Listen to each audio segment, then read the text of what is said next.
E vamos lá para mais um vídeo hoje para falarmos de boas empresas, como sempre, porém aqui um setor obrigatório em qualquer carteira de longo prazo, setor elétrico, especificamente hoje geradoras. É sobre algumas delas aí que nós vamos falar nesse vídeo, né? Vamos começar direto aí com a Auren Energia. E aí eu já quero saber de você, me fala aqui nos comentários, né, se você investe em geradoras. Qual geradora você tem na sua carteira? Mas vamos lá, sobre a Auren Energia, é uma tese aqui do canal, inclusive, que eu comecei a trazer desde ano passado, desde aquela indenização que a empresa recebeu, referente à usina Três Irmãos, e que gerou esse baita dividendo aqui e que chamou a atenção de muitos investidores. Então hoje a história é outra, por isso, né, fique preparado para menores dividendos daqui para frente, sim, não se engane com isso, mas fique preparado e com atenção principalmente no fundamento da empresa, que vai um pouco além de dividendos. É isso que nós vamos discutir um pouco nesse vídeo a partir de agora. Então, quem se posicionou lá atrás, na ocasião lá do dividendo não recorrente, iria receber o benefício, vamos chamar assim, né, do grande dividendo, recebeu, ficou feliz, show de bola, mas o pós-dividendo seria incerto aí para as cotações, e é o que nós estamos vendo hoje, né? E é inclusive o que tem assustado aí muitos investidores desavisados em relação a essa questão, que eu vim esclarecendo aí ao longo dos vídeos da tese, porque o mercado acabou criando uma expectativa muito grande pelos dividendos, só que em meio a um cenário ano passado ruim para a geração. Isso aí ajudou a piorar a questão aí em relação à queda das ações, em relação à percepção do mercado quanto ao futuro, no sentido de preços aí de contratos de energia. Vamos falar um pouco sobre isso também. No geral, foram eventos não recorrentes em meio a um cenário ruim para geração. E aí ruim como, né? Se a gente está falando aqui de setor elétrico. Eu digo ruim no sentido do que eu disse, né? De preços de contratos de energia que sofrem o efeito de oferta e demanda. E a gente pode sim ter aí essa volatilidade nesses preços e que acabam afetando nas cotações. A própria empresa, né, trabalha aí com essa projeção de preços menores aí no médio prazo, embora esses preços eles já tenham melhorado também, né? A expectativa é de baixa, mas os preços já estão melhores. Mas aí é importante você saber que setor elétrico também é volatilidade, também tem seus riscos, tá bom? E aí repetindo mais uma vez, isso aqui também reflete nos preços das ações, mesmo a gente estando falando aqui de teses para longo prazo, né, que o mercado costuma precificar muito bem a receita futura dessas empresas. E nesse sentido, né, o que a empresa está fazendo para minimizar essas oscilações de preço? Ela está investindo em um portfólio mais calibrado, vamos chamar assim, né, deixando de ser tão refém de ativos hídricos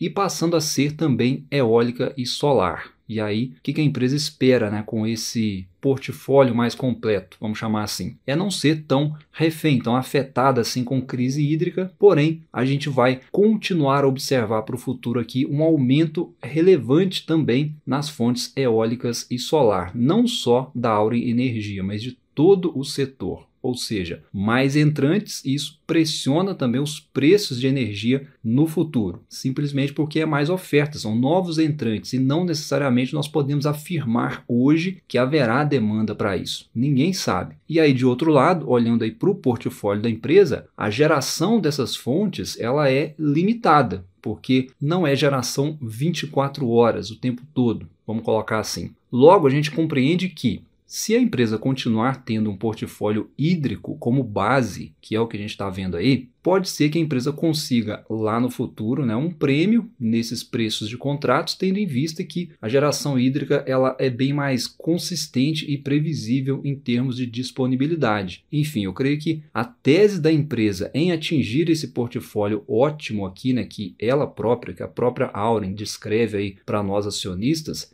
é mais ou menos isso, minimizar os riscos, potencializar o ganho de escala ao mesmo tempo em que oferece flexibilidade. É nisso que ela está trabalhando. A empresa sabe que o fator preços de contratos de energia de longo prazo são o ponto de incerteza, porque isso está além do controle dela. O mercado já trabalha com a informação de que a Auren está bem contratada, vamos chamar assim, né? Vamos considerar assim no médio prazo, porque realmente está. Ela está acima aí de 80% de contratação da sua energia até 2026. E no longo prazo, né, olhando até 2032, a empresa conta aí com 65% desse nível de contratação. Então isso deixa ela já menos refém aí, entre aspas, dessa volatilidade de preço, ao passo em que ela vai fazendo essa otimização de portfólio, né, e chegando ali numa calibragem, 50% hídrica e 50% eólica e solar. Entendido isso, vamos voltar aqui na tese do preço, né, que eu venho trazendo nos últimos vídeos aqui no canal. Passado então os dividendos não recorrentes, nesses picos aqui que a gente observou e das respectivas Datacom,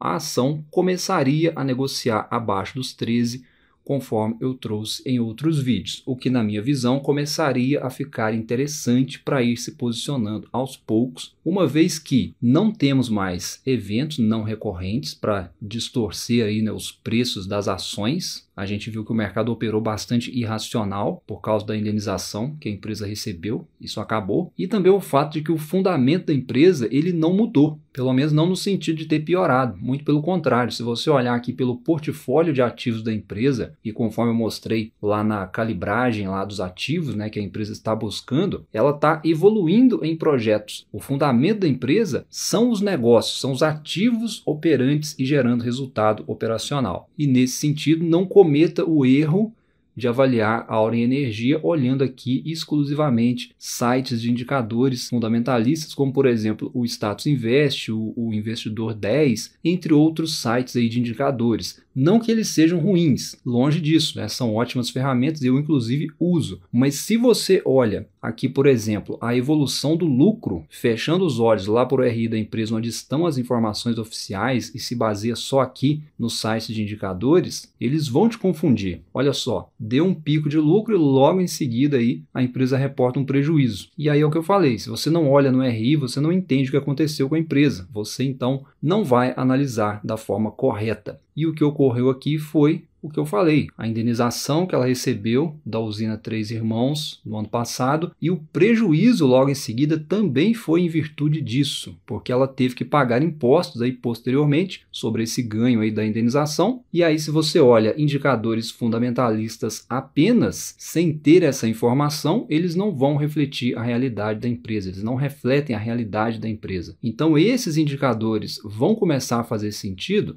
daqui para frente, 2024 em diante, com a empresa entregando resultados não influenciados por eventos não recorrentes. E aí, de todo modo, né, você pode e você deve se embasar em EBITDA, como eu sempre falo aqui nos vídeos, porque ele traz de fato o que a empresa gerou de resultado operacional, independente aí do não recorrente. E aí, como a empresa colocou novos projetos que estarão operando em 2024 em diante, pode ser que nós vejamos isso acontecer daqui para frente. É um processo ainda, porém não é da noite para o dia, porque aliado a isso nós temos o caixa da empresa, que é também parte da tese. O que a empresa vai fazer daqui para frente? E aqui que eu pergunto é no sentido de alocação de capital, né? O que ela vai fazer com esse dinheiro? Vai investir? Vai investir em quê? Leilões futuros? Aquisições? Vai pagar dividendos? Ninguém sabe, né? E aí o mercado, sem saber, fica impaciente e acaba penalizando as ações ainda mais. Lembrando que hoje, né, a gente está passando aí por uma queda nas bolsas, né, tanto aqui no Brasil quanto no exterior, muitas ações sendo penalizadas aí com um fator a mais, né, o cenário macro pressionando. Mas seguindo aqui no tema, se eu não tenho um direcionamento da empresa do que ela vai fazer, não tem como o mercado fazer as contas e de fato encontrar ali o desconto, ou no mínimo, né, fazer ali o valuation correto do que deveria valer as ações da Auren, tá? O que de certa forma tem também o seu lado positivo, uma vez que pelo menos a gente sabe que ela tem dinheiro e pode escolher o que fazer. Então, para mim, o que sustenta a tese de Auren Energia, na minha visão, além do que eu já trouxe aqui, é sem dúvidas a posição de caixa da empresa. E é como eu chamei num outro vídeo, inclusive, né? A Auren Energia é a pimentinha ali do setor elétrico, uma empresa que pode crescer,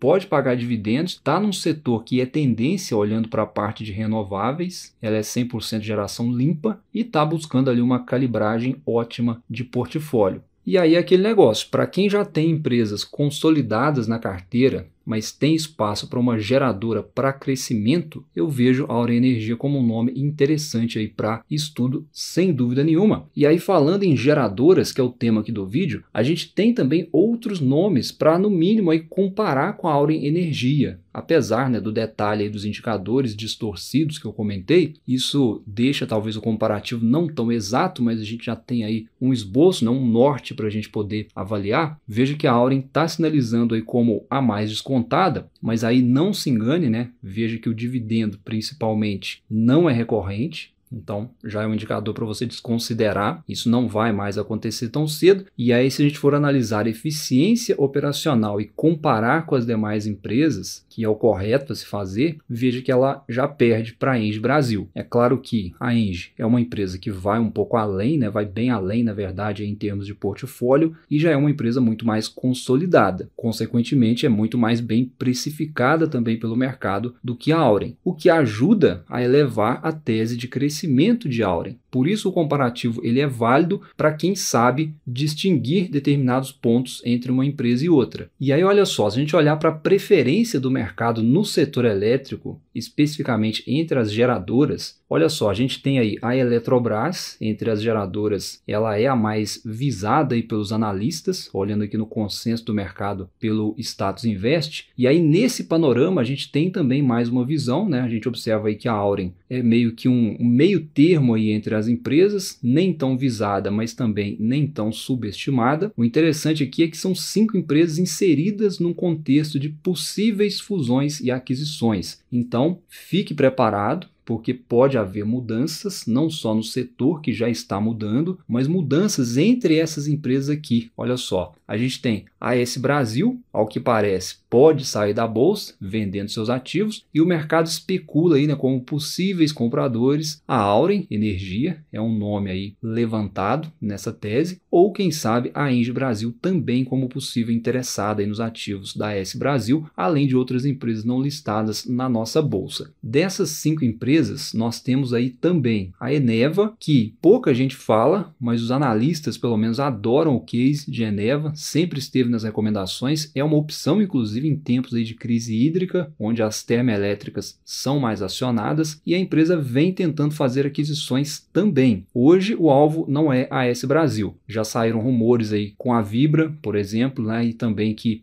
ela poderia comprar térmicas aí da Eletrobras, isso está no radar inclusive, mas a Eneva ela tem buscado crescer dessa forma e o mercado espera que ela seja bem sucedida em algum momento entre essas e outras investidas aí que ela tem feito recentemente, principalmente aí com a Eletrobras, podendo fazer o negócio com ela. É o que eu disse, mudanças podem vir, o caminho está aberto para isso. Então eu vou listar aqui a AS Brasil e também a Engie Brasil, são as geradoras que eu mais acompanho aí, né, junto com a Auren Energia. Eletrobras e Eneva eu olho muito pouco, praticamente não olho aí para os números, apesar que elas estão inseridas aí nesse contexto, tá? E como vocês sempre me perguntam dessas empresas aqui, que eu vou deixar em destaque, a Auren é o que eu falei e reforço a tese aqui novamente. Dado o fator surpresa da alocação de capital principalmente, né, que ninguém sabe ainda o que a empresa vai fazer, eu vejo um bom risco-retorno. Mas tem que ter paciência, tem que entender que esse dividendo, que eu já falei aqui várias vezes, foi um não recorrente, não vai acontecer de novo tão cedo. A empresa precisa crescer, o setor elétrico está mudando e a dúvida é se ela vai conseguir acompanhar isso, uma vez que ela está iniciando as operações, vamos dizer assim, depois da reorganização societária. Tem que ter paciência. E para quem não quer ter dor de cabeça, para quem está mais impaciente, quer só continuar no que deu certo lá atrás e continua dando certo, quer continuar ali com o reloginho na carteira, batendo certinho, é Engie Brasil. Não inventa, principalmente pela entrega de resultados consistentes. Porém, hoje é muito mais precificada pelo mercado, então não espere um baita upside, da mesma forma que você não precisa esperar também por uma queda muito brusca nas ações, porque o mercado ele sabe muito bem o que está pagando aqui nesse preço hoje. É uma ação mais tranquila para investir. Diferente de AS Brasil,